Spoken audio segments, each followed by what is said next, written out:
ভাবতে পারিনি লঞ্চে এমন ভাড়া হবে। যাব একটু হাওড়া, একদিনে রিটার্ন আসবো। আসসালামু আলাইকুম।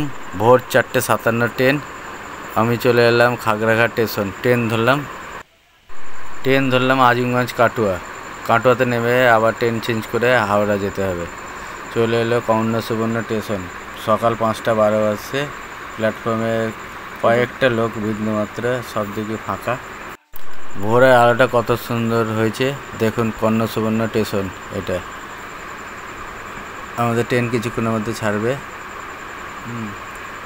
আমার ট্রেন এবার চৌরিগাছায় ঢুকলো। বাইরের ভিউজটা কত সুন্দর। এটা হলো অজয় নদী ব্রিজ। দেখেন আপনার ব্রিজটা, অজয় নদীতে কত জল বেড়েছে। আমি চলে এলাম কাটোয়া স্টেশনে ট্রেন পাল্টাবো। কাটোয়া টু হাওড়া ধরবো। হাওড়া ধরে এলাম, কাটোয়া টু হাওড়া ট্রেন ধরলাম। 1 নম্বর প্ল্যাটফর্ম থেকে চলে এলাম আমি বালি স্টেশনে নেমে আপনাদেরকে স্টেশনটা দেখাচ্ছি। দেখেন বালি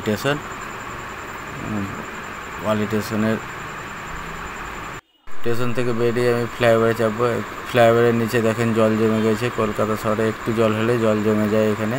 আপনারা দেখেন জলের নিচ দিয়ে, জলের পাশ দিয়ে আমি হেঁটে যাব। উঠে গেলাম, সিঁড়ি দিয়ে উঠছি উপরে।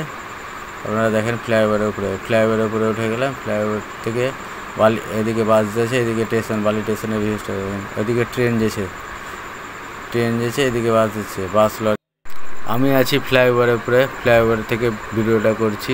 চারিদিকটা কত সুন্দর লাগছে আপনারা দেখুন। এদিকে রাস্তাঘাট, এদিকে এলো রাস্তা।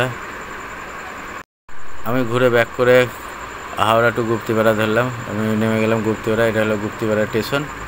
হ্যাঁ, আমি যাব এখন শিয়ালদা টু লালগোলা লাইন যাওয়ার জন্য আমাকে গুপ্তিপাড়া ঘাটটা পার হতে হবে। এইখানে নৌকায় ঘাট পার করে না, লঞ্চে ঘাট পার করে।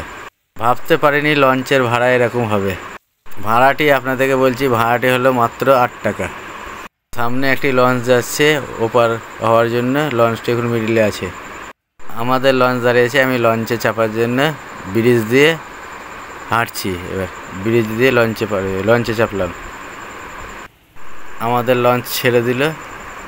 হ্যাঁ, নদীটা দেখেন কত সুন্দর। এটা হলো গুপ্তিপাড়া শান্তিপুর ফেরিঘাট। আমি কোনোদিন লঞ্চে চাপিনি, এবার ফার্স্ট টাইম লঞ্চে চাপলাম। লঞ্চের ভাড়া নিল মাত্র 8 টাকা। গঙ্গায় প্রচুর জল। ভিডিওটি লাইক কমেন্ট শেয়ার করুন, ভালো লাগলে সাবস্ক্রাইব করুন বন্ধুরা।